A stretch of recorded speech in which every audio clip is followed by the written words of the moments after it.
Bonjour la jeunesse, j'espère aujourd'hui que tu vas bien. On est très fatigué aujourd'hui, je viens de faire un essayage de toutes les tenues que j'ai fait pour cette vidéo ainsi que pour TikTok. Allez me suivre sur TikTok si c'est pas encore fait. J'ai décidé il y a plus ou moins un an et demi de faire une création par mois. Pourquoi j'ai voulu faire ça? Simplement pour pouvoir me créer un rythme et m'habituer à faire des créations et justement pouvoir aller de plus en plus vite dans ma création et être de plus en plus productive en fait. C'est pour ça aujourd'hui que j'ai décidé de faire un petit compte rendu de cette année par rapport à mes créations. J'espère que vous êtes prêts. Tous les shootings photo pro avec mes créations sont sur Insta, donc je vous conseille d'aller voir. Et alors les transformations et tout sont sur TikTok, donc je vous conseille aussi d'aller voir parce que je trouve ça plutôt intéressant. La vidéo va se faire en deux parties. Je vais d'abord commencer par vous parler du coup de chacune des créations que j'ai fait mois après mois, passer vite fait dessus, vous raconter un petit peu tout ce que j'ai fait avec, etc. Et ensuite je répondrai à une fois aux questions que j'ai mises sur Instagram où vous avez posé toutes les questions que vous aviez à poser. Du coup je répondrai dans cette vidéo. J'avais commencé mon challenge en voulant faire un corsage, un top assez simple, crop top, assez basique. Pourquoi? Parce que je voulais justement me familiariser petit à petit avec la machine à coudre. C'est pour ça que j'ai commencé à faire ce genre de top là. Je voulais aussi qu'il y ait pas mal de coutures pour pouvoir m'exercer et c'est ce que j'ai fait. C'est pourquoi on peut trouver les coutures un peu géométriques, etc. J'ai beaucoup aimé ça parce que j'ai repris des vieux tissus à moi, dont du velours côtelé et des impressions. Je pensais pas que tout irait ensemble et finalement ça donne très bien. Donc je suis très contente de ce résultat là. J'ai pas beaucoup porté ce top malheureusement. C'est très rare que je porte souvent mes créations parce que j'ai toujours peur de les abîmer et c'est vraiment mes petits bébés, donc c'est un peu triste parce que je les mets jamais. Je les mets juste pour des shootings photos, des TikTok, des photos Insta, mais dans la vraie vie c'est très rare que je les mette honnêtement.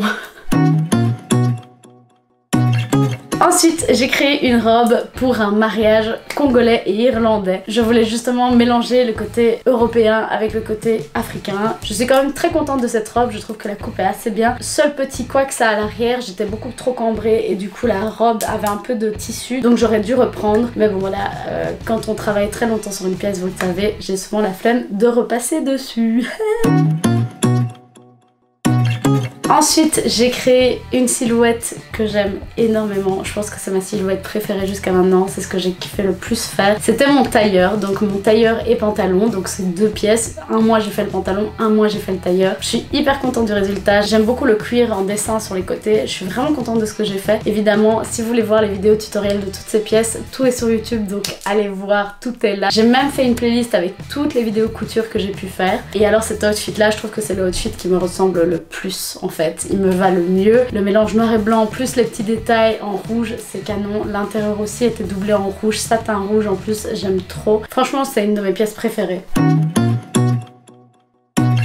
Ensuite, j'ai voulu utiliser du wax. Je voulais vraiment créer une silhouette en total look imprimé et coloré. Et c'est pour ça que j'avais choisi ce wax là pour faire cette tenue là. Il y a 3 pièces dans ce look. Un pantalon, un top et un corset. Le corset va au-dessus du top. Et alors on a vraiment tout un travail de découpe sur l'ensemble. Je me suis saucée. Les parties en noir, c'est du néoprène. Je voulais utiliser le néoprène pour marquer chacune des formes que j'avais ajoutées à la pièce. Et franchement, c'est un look qui m'a demandé beaucoup de temps. Et donc je suis très fière. Seul problème, c'est que le wax, j'aurais dû le doubler parce qu'il est très fragile. Et du coup, c'est arrivé une ou deux fois que le wax se déchire au niveau des jambes, donc non seulement j'ai un peu trop serré, mais en plus de ça la matière n'a pas été renforcée, donc malheureusement c'est ce qui a engendré ce problème. Mais franchement je suis contente qu'il y ait des petits problèmes parfois dans les créations que j'ai faites parce que ça me permet vraiment de me rattraper dans mes erreurs en fait. Si toutes les pièces étaient quali, j'aurais pas su quelle erreur je faisais et du coup c'est important pour moi de faire des erreurs pour pouvoir savoir comment ne plus reproduire l'erreur plus tard en fait.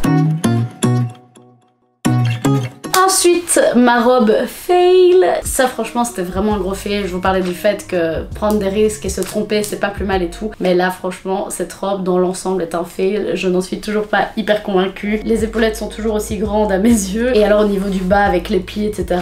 Les plis c'est assez sympa. Je suis quand même contente du plissé que j'ai fait dans le bas. Mais par contre à l'arrière la finition est dégueulasse. Je suis pas très heureuse du rendu.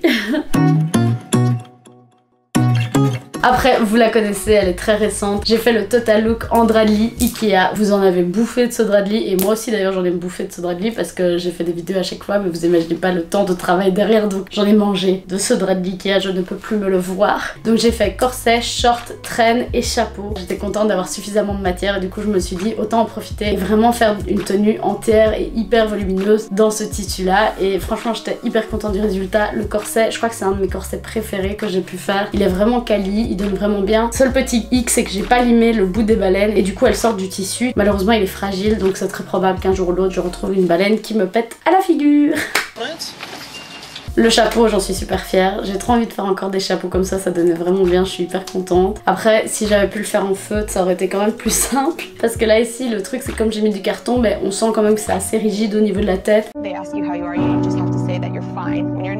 Donc c'est cool, c'est joli, ça donne super bien en photo, mais c'est pas méga pratique quoi. Si tu fais ça avec la tête, t'as ton chapeau qui fait boum comme ça, tu vois.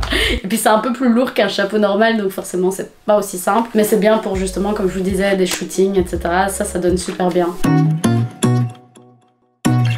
Ensuite, mais du coup vers la fin, je me suis vraiment focus sur le recyclage. Du coup, j'ai repris un vieux training Adidas à moi pour en faire un corset et un short. Je l'aime trop, c'est trop joli. Et alors la dernière pièce, j'ai customisé mes chaussures et j'en ai fait un corset. C'est la dernière vidéo que j'ai pu faire sur mes créations. Après, comme je vous l'avais dit, la finition n'est pas au summum de ses capacités, mais en tout cas on est sur quand même un résultat assez joli. Donc voilà, c'est tout ce que j'ai fait. Je suis contente de tout ce que j'ai fait. Alors concernant toutes ces pièces là, ma préférée est du coup le tailleur noir et blanc avec les finitions en rouge. Ça j'ai vraiment kiffé de dingue. La pièce que j'aime le moins, je pense que ce serait la robe gold, celle qui pour moi a des finitions vraiment pas du tout correctes, et puis la coupe ne me ressemble pas tant que ça, donc à revoir. Maintenant je vais regarder un petit peu la foire aux questions que j'ai mis sur Instagram. T'es-tu inspiré de grands couturiers ou d'œuvres d'art pour faire tes créations? En fait je ne m'inspire pas que d'un couturier précis, je m'inspire de vraiment tout ce que je trouve autour de moi. Même sur Instagram je mets certains posts dans mes favoris et tout. Dès qu'il y a une idée ou un truc qui m'intéresse, je le mets en favori et alors je garde. Évidemment on fait jamais de copyright, je copie jamais aucune pièce. C'est vraiment tout à ma sauce, c'est juste qu'effectivement je m'inspire. Je travaille beaucoup avec Pinterest aussi. Dès que je vais voir une forme qui me plaît sur une silhouette, je vais essayer de me la réapproprier à ma façon, dans mes matières, etc. pour en créer une silhouette Elidie en fait. Où tu achètes tes tissus? Je vais principalement à Bruxelles, sauf que je commence vraiment à être saoulée en fait, parce que soit les magasins de tissus à Bruxelles, je parle de Porte de Namur par exemple, tissus très jolis, mais ils sont hors de prix, parce que 25 € le mètre, c'est un peu cher. Surtout quand tu veux faire par exemple la robe avec la traîne et tout, 25 € le mètre, mais là c'est trop plat, mais mon dieu gars, c'est... Tu sors d'office au moins 200 balles quoi, tu vois, et j'ai pas envie à chaque fois de sortir 200 balles quand je fais mes créations. Surtout que j'estime qu'on a beaucoup de vêtements qui partent à la poubelle, donc autant récupérer ce qui existe plutôt que de payer 200 balles de métrage en tissu pour ça. Des fois j'y vais quand j'ai besoin d'un tissu précis, sinon je vais souvent chez Chien Vert, c'est aussi à Bruxelles, mais là par contre je trouve que Chien Vert ils renouvellent pas assez leur tissu, c'est souvent la même chose. Sinon moi il y a un magasin que j'aime bien qui est un peu la grotte d'Alibaba. C'est Berger à Bruxelles, et là par contre c'est un super chouette magasin, il est très grand, il propose quand même pas mal de tissus. Après comme je vous dis c'est la grotte, c'est le grenier quoi, donc tout est sous la poussière, c'est pas super bien rangé, voilà ça fait partie du game. Et après je trouve qu'ils ont des chouettes tissus et surtout à des prix super attractifs. Je pense que c'est un des magasins qui propose des prix aussi bas. Par exemple Mondial Textile, je trouve que c'est de l'arnaque à crever quoi. Et puis les vendeurs sont très rarement très sympathiques. D'ailleurs en général les vendeurs de tissus, j'ai jamais été très bien accueillie je trouve. Et pourtant je suis pas désagréable, hein, je vous jure, hein, mais on dirait qu'ils sont tous saoulés par cette vie en fait. Je sais pas, peut-être que c'est vraiment chiant de couper du tissu, mais en tout cas, ils sont pas super agréables quoi, c'est très rare. Après peut-être que je me trompe, hein. Et franchement, désolé à toi, personne qui est super sympa et qui fait ton taf et qui kiffe ton taf et qui le fait bien. Respect et continue parce qu'il faut relever les niveaux dans tous les cas là. Merci.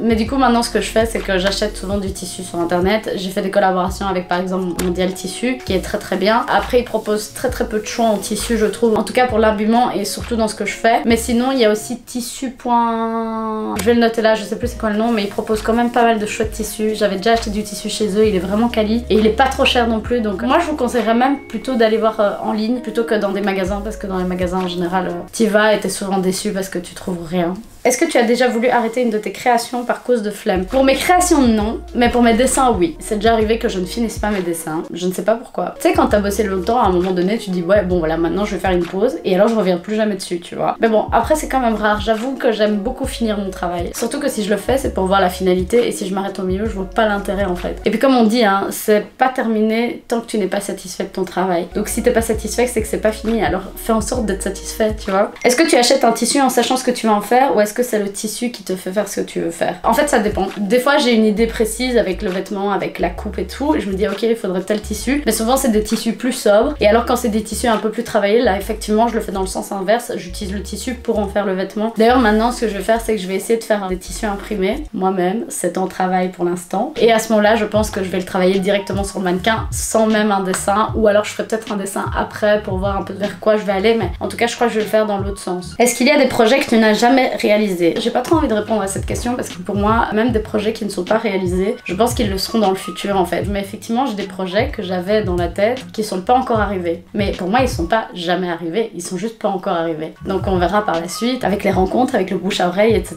quand ça arrivera en fait. Et ça je veux pas me mettre de pression par rapport à ça, par rapport au temps. Je me mets déjà beaucoup de pression, je me bouge déjà beaucoup pour faire tout ce que je veux, mais quand il y a des trucs qui bloquent, des fois il suffit de les mettre un peu de côté et revenir dessus plus tard, et là ça se débloque d'un coup et tu sais pas pourquoi, tu vois. Aimes-tu tout ce que tu as fait? Ben forcément non. La robe gold par exemple, c'est pas ma robe préférée. Après j'aime beaucoup les manches, mais pour le reste que dalle. Est-ce que tu vas créer des pièces pour les faire gagner? C'est une bonne question. Déjà, avec les t-shirts que j'ai créés, je sors une prochaine collection bientôt, donc restez au taquet, allez voir sur mon site internet elysy.com. Je fais déjà des concours où je propose d'offrir ces t-shirts là sur mon Insta, donc allez vous abonner aussi sur Insta et regardez mes photos sur mon feed Instagram parce que c'est là qu'il y a les concours, première chose. Et du coup oui, par rapport aux concours pour mes pièces, par exemple les pièces que je crée en vidéo, donc les pièces un peu plus couture, un peu plus travaillées, malheureusement ces pièces là, j'ai pas encore comme projet de faire des concours parce que c'est des pièces qui me demandent tellement de temps de travail. Franchement c'est difficile de prendre la décision d'offrir une pièce. Vraiment c'est trop dur, c'est vraiment des heures et des heures de travail. Donc voilà, et comme vous savez YouTube ne paye pas très bien, donc si en plus de ça je donne les tenues que je crée sur YouTube, non mais là c'est pour m'achever en fait. Vous voulez mon corps aussi, vous voulez mon foie, est-ce que vous voulez mon intestin grêle aussi? Non mais plus sérieusement, j'aimerais bien vous faire gagner des choses, je vous fais gagner mes t-shirts, je vous ai fait gagner aussi des masques, je vous ai fait gagner aussi des cartes astro. Franchement j'essaie de faire un maximum de cadeaux, mais les pièces que je crée, couture et tout, c'est beaucoup plus compliqué parce que le temps est beaucoup trop long. Pourrais-tu nous donner une astuce pour être plus précis quand on coud? J'ai fait une vidéo à ce sujet, je parle justement de toutes les astuces que j'ai pour que votre travail soit de plus en plus propre. Je trouve qu'il y a des petits trucs, des petites astuces qu'on ne donne pas à l'école, en tout cas qu'on ne m'a pas donné. C'est en stage que je l'ai appris, ou c'est toute seule que je l'ai appris, ou c'est avec des tutoriels sur YouTube, et c'est pour ça que j'ai fait une vidéo où je regroupe toutes ces infos là. Tu gères trop meuf, où s'achète ton talent? Putain vous êtes trop drôle. Le talent ne s'achète pas, je suppose que tu le sais. Mais surtout, pour moi, tout le monde a du talent en fait, il suffit juste d'avoir l'envie. Je fais beaucoup de recherches pour pouvoir atteindre vraiment le truc parfait de ce que je veux, etc. Et je pense que la seule façon de réussir à avoir du talent, c'est de prendre le temps, de mettre de l'énergie dessus. C'est fatigant, c'est épuisant, mais il faut le faire. Si tu veux vraiment avoir du talent, tu peux l'avoir. Combien de temps ça te prend en moyenne pour une créa? Alors ça dépend. Il y a des créas par exemple qui ont l'air super complexes et en fait qui prennent 2 secondes à faire. Enfin 2 secondes, j'abuse de ouf. Enfin, le minimum c'est au moins 3 jours sans m'arrêter. Ça c'est le minimum. Ou alors des pièces qui ont l'air toutes simples et en fait ça me prend un temps dingue. Je crois que parmi toutes les pièces que j'ai pu faire ici, celle qui m'a pris le plus de temps, je pense que c'est le wax. Ouais, le corset en wax il m'a pris beaucoup de temps. Et puis ça se voit, il y a beaucoup de travail, il y a beaucoup de découpes, il y a les baleines, c'est ce qui m'a pris le plus de temps. T'es-tu déjà dit que tu allais tout arrêter? Franchement, cette idée me fait trop peur. Est-ce qu'il y a un moment j'aurais plus envie quoi, tu vois? Tu sais, t'as des moments où t'es un peu moins motivé que d'autres et du coup des fois c'est un peu compliqué. Et dans ces moments-là, t'es là, est-ce que j'ai tant d'énergie pour faire tout ça, tu vois? Et puis après j'ai une idée où je vois un truc et je me dis putain ça serait tellement bien si je le faisais comme ça, comme ça, comme ça. Et du coup je suis relancée, l'inspiration revient et c'est reparti en fait. Ça s'arrête jamais. Où as-tu appris la couture? Autodidacte, formation dans la mode, etc. J'oublie à chaque fois de lire vos messages gentils, mais après il était marqué by the way, on t'adore et moi aussi je vous adore. Merci d'être là. Ça fait plaisir d'avoir des gens comme vous qui sont là pour me soutenir à fond, donc merci. Du coup, où j'ai appris à coudre, j'ai fait une vidéo là-dessus où j'ai expliqué vraiment tout mon parcours pro, donc les écoles, etc., les stages, etc. J'ai pas appris à coudre, mais par contre j'ai appris sur le tas en fait. C'est surtout en stage que j'ai le plus appris à coudre, et puis aussi après, certaines petites choses que je voulais apprendre à faire, c'était via YouTube. Est-ce que tu reportes souvent tes premières créations? Oui. En fait, des fois j'ai l'idée d'un truc et je me dis bon, faut que je m'y mette, faut que je m'y mette, faut que je m'y mette. Et en fait, le fait de s'y mettre, pour moi, ça prend un temps de malade. Mais une fois que je m'y mets, par contre, je suis lancée et là, tu m'as plus, tu me perds, je n'existe plus pendant une semaine, tu vois. En fait, faut commencer par un truc et petit à petit, bah, tu fais les autres et tu te rends compte que t'avances et puis tu te rends compte que l'heure passe, que t'as pas mangé, que t'as pas pris de douche, que tu t'es pas démaquillée, que tu dois aller dormir. C'est ma vie, ça. Vas-tu commercialiser les patrons de tes créations? Tu es magnifique, bisous. Merci, vous aussi vous êtes magnifique. Je ne compte pas vendre mes patrons, en tout cas pour l'instant. Par contre, j'aimerais vraiment petit à petit commencer à vous vendre des créations de plus en plus travaillées. Évidemment, ce sont des créations qui seront plus couture, donc qui seront un peu plus onéreuses et du coup moins flexibles. Mais c'est aussi pour que ceux d'entre vous qui aiment vraiment mon travail puissent avoir la création Elsie couture la plus travaillée, faite à la main, etc. Donc voilà, ça c'est ce qui va arriver plus tard. C'est pas encore prévu tout de suite parce que c'est quelque chose qui demande énormément de temps de travail. Mais pour l'instant, sachez que je cherche une personne capable de digitaliser les patrons et aussi de faire la gradation dessus. De préférence en Belgique. Si vous êtes cette personne, n'hésitez pas à m'envoyer un mail sur info@elydie.com et je me ferai un plaisir de vous lire du coup parce que ça m'intéresse beaucoup. Bref, je pense que j'ai fini ma vidéo. J'espère en tout cas les poulets que vous avez kiffé cette vidéo. Moi j'ai kiffé partager ça avec vous. J'ai hâte de continuer ça et de faire d'autres créations. Je n'arrêterai pas ce challenge, donc je continuerai avec une création par mois. Moi ou tous les 2 mois, ça dépendra effectivement de mon organisation et puis aussi comme j'ai d'autres projets à côté, c'est pas toujours facile de le faire, mais en tout cas je vais essayer de le faire le plus souvent possible. J'espère que vous kiffez ce contenu. N'hésitez pas à me dire en commentaire ce que vous aimeriez voir, ce que vous aimeriez que je fasse, quelle création est votre préférée, quelle création vous aimez le moins. Je veux savoir tout ça. Même c'est intéressant pour moi de savoir ce qui plaît, ce qui ne plaît pas. N'hésitez pas évidemment à vous abonner à mon compte Insta, TikTok, YouTube, you know les bails. Clique sur la petite cloche parce que j'ai compris que YouTube ne notifiait pas toujours que mes vidéos sortaient alors qu'elles sortent tous les vendredis à 18 h. You know maintenant. Bref, je te souhaite un bon vendredi mon poulet et on se voit très bientôt pour une prochaine vidéo. La bise. Bisous.